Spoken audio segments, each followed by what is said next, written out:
पहला कंपाउंड है अव्ययीभाव समास, इसको हिंदी में इंग्लिश में एडवर्बियल कंपाउंड के नाम से जानते हैं। अव्ययीभाव समास को पहचानने का जो तरीका है, इसका प्रथम पद अव्यय होगा या तो उपसर्ग होगा, यानी कि इसका जो प्रथम पद होता है, इसे समास में दो पद होते हैं, एक पूर्व पद एक उत्तर पद। पूर्व पद को प्रथम पद कहते हैं, उत्तर पद को द्वितीय पद कहते हैं। और प्रथम पद पूर्व पद प्रधान हो गया, यानी कि जो इसका प्रथम पद होता है वो प्रधान होता है और एक ही शब्द की पुनरावृत्ति होती है और वो दोनों मिलकर अव्यय की तरह प्रयोग में आते हैं। तो ये है अव्ययीभाव पहचानने का तरीका। और इसके चलिए कुछ उदाहरण देख लेते हैं। जैसे आपका उदाहरण है यथाशक्ति।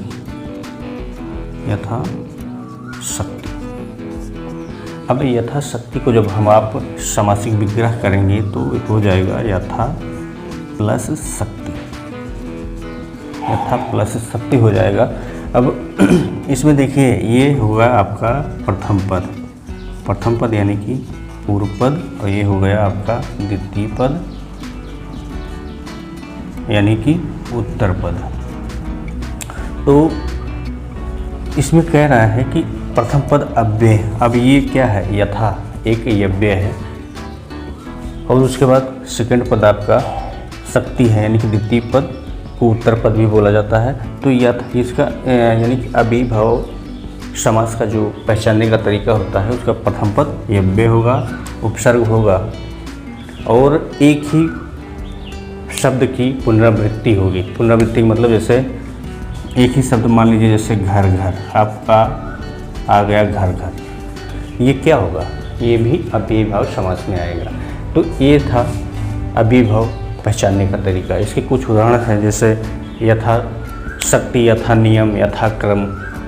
यानी कि आप कुल मिला के ये जानें कि जिस शब्द में पहला पद अव्यय होगा वो क्या होगा, अव्ययीभाव समास होगा। और जहाँ एक ही शब्द की पुनरावृत्ति होगी वहाँ पर अव्ययीभाव समास होगा। अगला आपका है कर्मधारय समास। कर्मधारय को इंग्लिश में अपोजिशनल कंपाउंड कहते हैं। इसको पहचानने का जो तरीका है, इसका जो उत्तर पद होता है यानी कि द्वितीय पद क्या होता है, प्रधान होता है और इसका प्रथम पद विशेषण होता है। यानी कि विशेषण का मतलब वो होता है कि जिससे किसी की विशेषता बताई जाए, जिस शब्द से किसी की विशेषता बताई जाए, वर्ड वो शब्द जो होता है विशेषण होता है। जैसे उदाहरण के तौर पर आप देखिए, उदाहरण के तौर पर नील गगन एक वर्ड है। इसका जब समासिक विग्रह करेंगे तो क्या हो जाएगा, नील प्लस गगन, यानी कि इसका जो अर्थ निकाल के आया, नीला है जो गगन।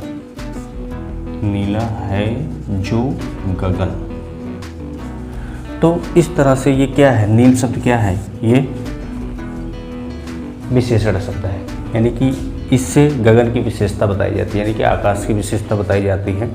तो कुल मिला जुला के आप ये समझिए, इसका जो उत्तर पद यानी कि सेकंड पद प्रधान होता है, जो उत्तर पद होता है वो प्रधान होगा क्योंकि उसी की विशेषता बताई जा रही है। अब किसकी विशेषता बताई जा रही है, प्रथम पद हुआ, सेकंड पद हुआ, तो इसी की विशेषता बताई जा रही है। किसके माध्यम से, इसके माध्यम से। कुल मिला के कर्मधारय समास का जो प्रथम पद होता है वो विशेषण होता है और सेकंड पद जो होता है वो प्रधान होता है। तो जिसकी विशेषता बताई जाए वो विशेष और जो जिसके माध्यम से बताई जाए वो विशेषण होता है। तो कर्मधारय का जो पहला यानी कि प्रथम पद होता है वो विशेषण होता है। जैसे और एग्जाम्पल देख लीजिए, चंद्रमुख हो गया, यानी कि चांद के समान मुख। और आपका नवयुवक मतलब 9 प्लस युवक, यानी कि वो युवक कैसा है, जवान है, नव है, यंग है। इस तरह से जो इसका जो प्रथम पद होता है कर्मधारय का वो क्या होता है, विशेषण होता है।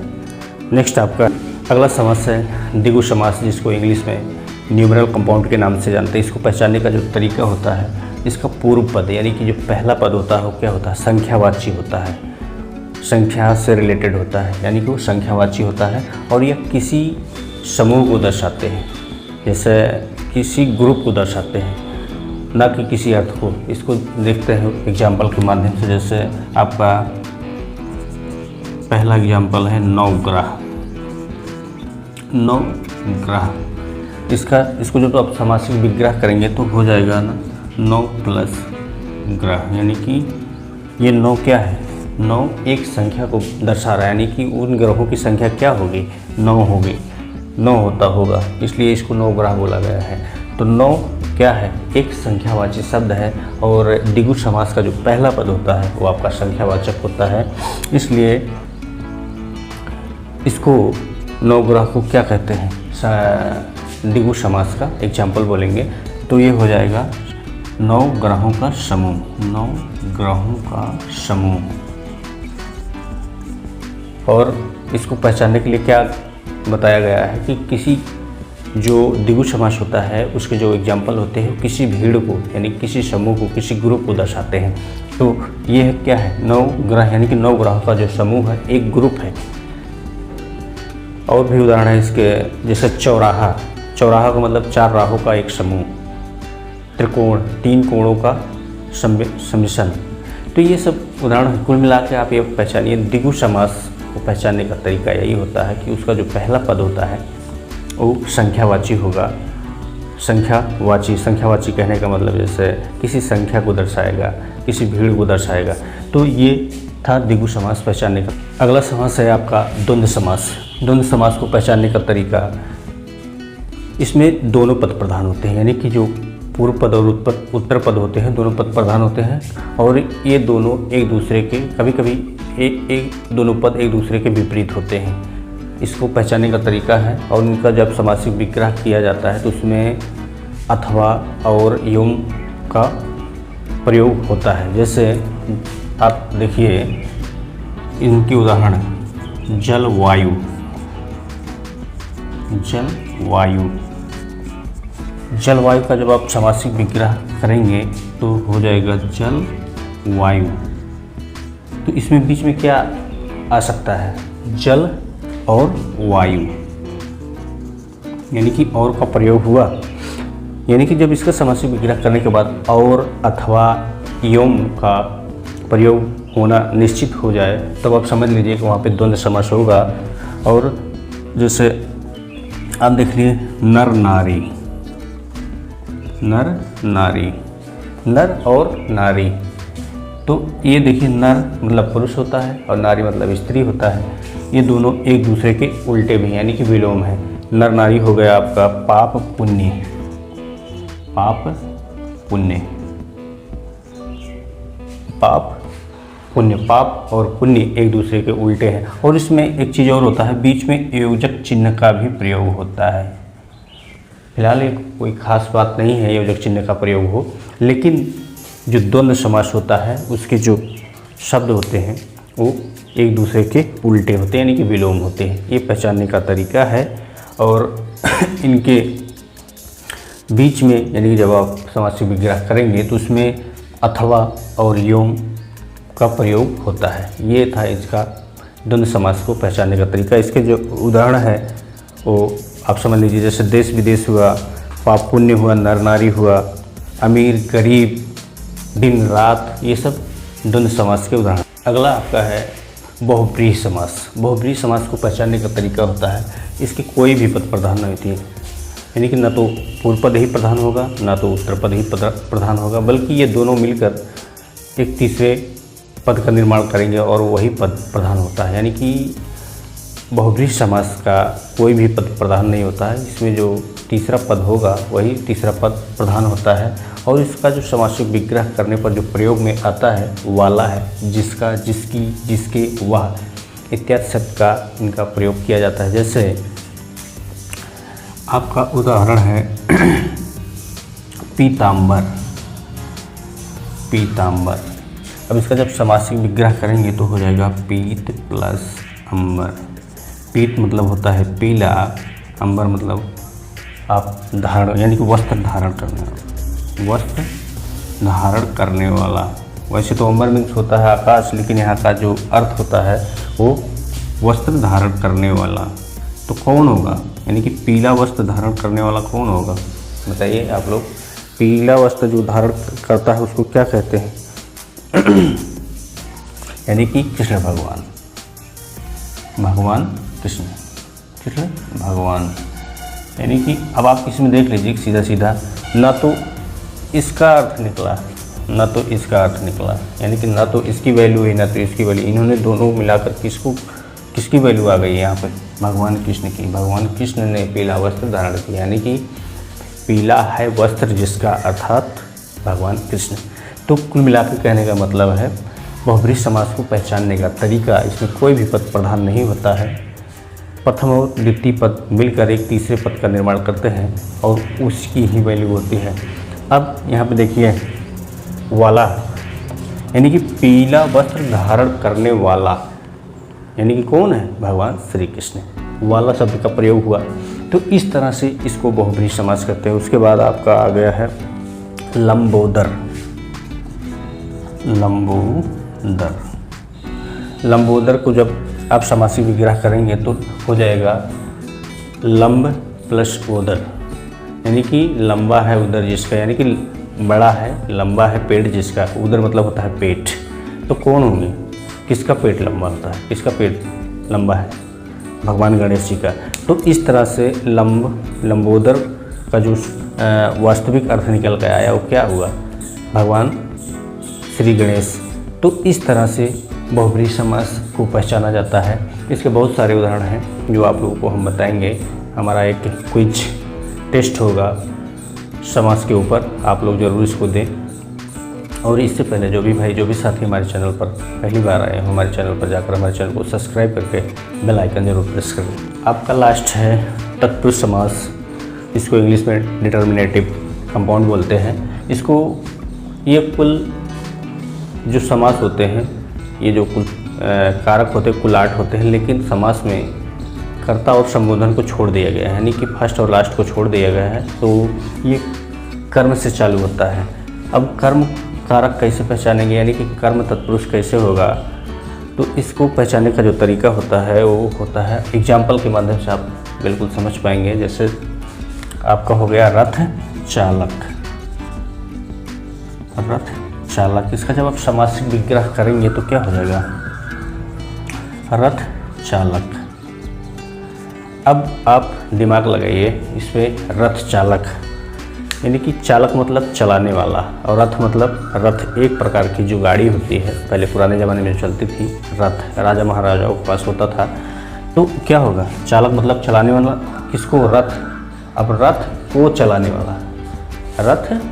चलाने वाला, तो यहाँ पे क्या हुआ, आपका को का प्रयोग हुआ, यानी कि जो कारक है, कौन सा कारक का प्रयोग हुआ, को कारक का प्रयोग हुआ। तो को क्या है, कर्म में, यानी कि कर्म कारक में प्रयोग होता है। तो ये हमारा जो रथ चालक वर्ड है, शब्द है, ये कौन सा समास हुआ, आपका तत्पुरुष में कर्म तत्पुरुष हुआ।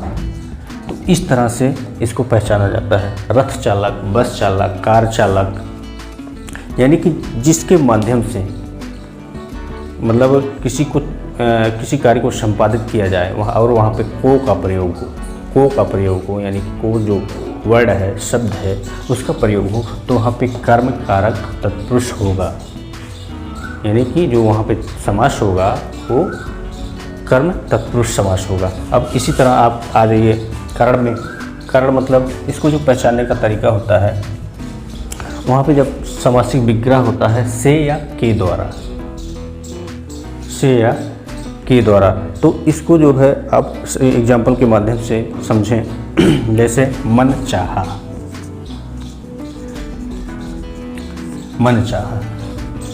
तो इसका जब आप समासिक विग्रह करेंगे तो हो जाएगा मन और चाहा।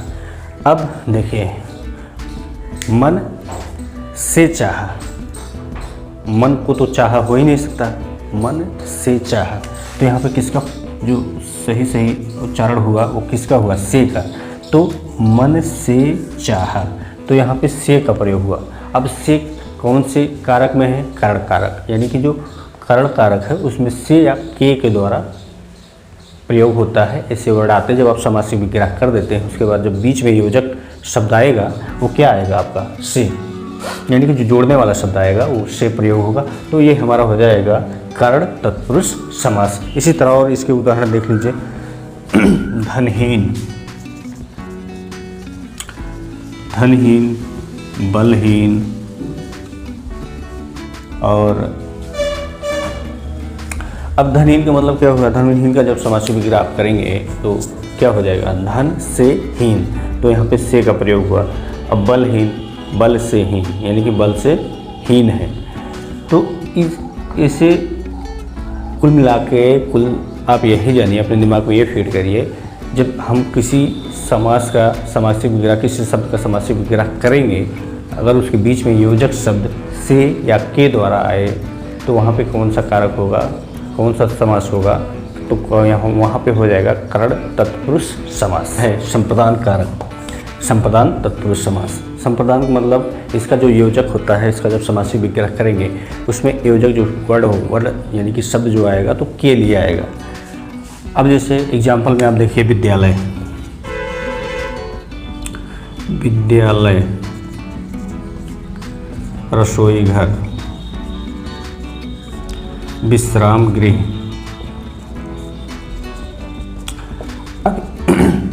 इन सब का जब आप समासिक विग्रह करेंगे, यानी कि इनको जब तोड़ेंगे तो क्या हो जाएगा? विद्या प्लस आलय, विद्या प्लस आलय। अब विद्या, विद्या का मतलब होता है विद्या, एजुकेशन, शिक्षा। आलय मतलब होता है घर। अब विद्या, घर। अब इसके लिए बीच में क्या योजक शब्द प्रयोग हो सकता है? तो क्या हो जाएगा? ये विद्या के लिए घर, यानी कि शिक्षा के लिए घर, यानी कि उसी को हम शिक्षालय बोलते हैं, यानी कि विद्यालय बोलते हैं। तो यहाँ पे कौन सा योजक शब्द का प्रयोग हुआ? के लिए। अब के लिए अपने दिमाग में बैठाइए, के लिए कहाँ, किस कारक में प्रयोग होता है, किस कारक में? तो आपका आंसर जो आएगा वो संप्रदान कारक। इसलिए ये जो वर्ड है यानी कि जो शब्द है, इनका जो समास बनेगा वो आपका हो जाएगा संप्रदान तत्पुरुष समास। तो इस तरह से इनका प्रयोग किया जाता है। ठीक उसी प्रकार है रसोई घर, तो रसोई के लिए घर, विश्राम गृह यानी कि विश्राम करने के लिए घर। तो ये सब क्या है? ये सब जो है संप्रदान कारक यानी कि संप्रदान तत्पुरुष समास के एग्जाम्पल हैं। अब अगला आप देखिए अपादान। अपादान मतलब होता है जब कोई चीज़ किसी से अलग हो जाती है, वहाँ पे से का प्रयोग होता है। उसका जो समासिक विग्रह होता है से अलग, यानी कि अलगाव के लिए होता है। जैसे आप देख लिए कामचोर,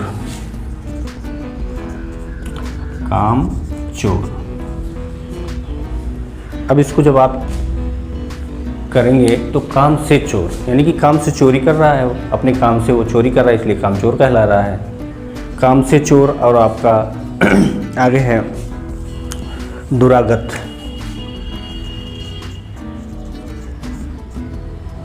दुरागत मतलब इसको जब आप समासिक विग्रह इसका करेंगे तो हो जाएगा दूर प्लस आगत, दूर प्लस आगत, दूरागत। दूरागत मतलब दूर से आगत, दूर मतलब काफ़ी दूरी से आ रहे, आगत मतलब आने वाले, आगंतुक। ठीक है, तो यहाँ पे कौन सा प्रयोग हुआ? दूर से आगत, यानी कि ये यहाँ पे अलग से आ रहे हैं। तो इस तरह से अपादान का मतलब होता है कि अलगाव के लिए, जहाँ पे समासिक विग्रह करने पर ये पता चलता है कि यहाँ पे अलगाव हो रहा है और वहाँ पे से का प्रयोग हो रहा है, इनसे ये अलग हुआ, तो वहाँ पे क्या हो जाएगा? आपका अपादान कारक हो जाएगा। बहुत ज़्यादा लंबा वीडियो नहीं खींच रहे, इसलिए कि वीडियो बहुत बड़ी हो जाएगी और इसको पूरा पढ़ाने में हमको लग रहा है कि 1 हफ्ते, समास को पूरा ख़त्म करने में 1 हफ्ते का पूरा समय लगेगा, क्योंकि ये जो हिंदी व्याकरण का एक महत्वपूर्ण टॉपिक होता है समास। तो और आगे देख लेते हैं।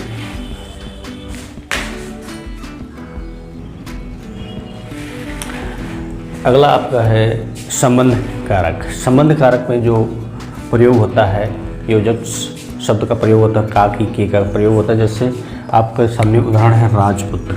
राजपुत्र को आप जब उसको समासिक विग्रह करेंगे तो क्या हो जाएगा? राजा का पुत्र, यानी कि राज प्लस पुत्र। राज मीन्स होता है राजा, पुत्र मतलब पुत्र, बेटा। तो क्या हो जाएगा वहाँ पे? राजा का बेटा। तो राजा यहाँ पे कौन सा शब्द का प्रयोग हुआ? कौन से वर्ड का? तो ये कौन से कारक का? ये संबंध कारक का प्रयोग हुआ, तो हो जाएगा राजा का पुत्र, राजा का पुत्र। ठीक उसी प्रकार गंगा जल, तो क्या हो जाएगा? गंगा का जल। राजकुमारी, राजा की कुमारी, कुमारी मतलब बेटी, कुमार मतलब बेटा होता है। देश रक्षा, यानी कि देश की रक्षा, देश की रक्षा। तो ये कौन सा कारक का प्रयोग हुआ? ये की कारक, के कारक या का कारक, यानी कि बीच में जब योजक शब्द यानी कि का के की का प्रयोग हो तो वहाँ पे संबंध कारक होता है। अगला आपका है अधिकरण। इसको पहचानने का तरीका योजक शब्द में पर आएंगे, जैसे ईश्वर भक्ति। तो क्या हो जाएगा? इसको जब आगे बढ़ाएंगे तो क्या हो जाएगा? ईश्वर में भक्ति, ईश्वर में भक्ति। तो में क्या है? में एक योजक शब्द है जो कि अधिकरण में प्रयोग होता है। अब दीनदयाल, दीन मतलब गरीब, दयाल मतलब दया करने वाला, यानी कि दीनों पर दया करने वाला है। तो यानी गरीबों पर दया करने वाला, दीनों पर दया करना। यहाँ पे कौन सा शब्द का प्रयोग हुआ? पर शब्द का प्रयोग हुआ, यानी कि पर कारक का प्रयोग हुआ, इसलिए ये अधिकरण होता है। तो ठीक इस तरह से समास के बारे में एक शॉर्टकट में हमने आपको बताया, और इसका पूरा फुल डिटेल जानने के लिए आप हमारे YouTube चैनल पर जाकर हमारे चैनल को सब्सक्राइब करके लाइक और बेल आइकन जरूर प्रेस करें, ताकि एजुकेशन से संबंधित आपको अच्छी से अच्छी वीडियो मिलती रहे।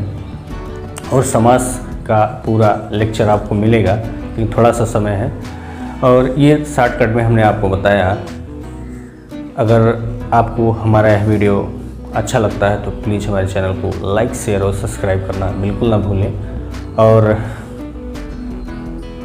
ऐसी ही अच्छी वीडियो पाने के लिए हमारे चैनल पर बने रहें। मिलते हैं नेक्स्ट वीडियो में, तब तक के लिए नमस्कार, जय हिंद।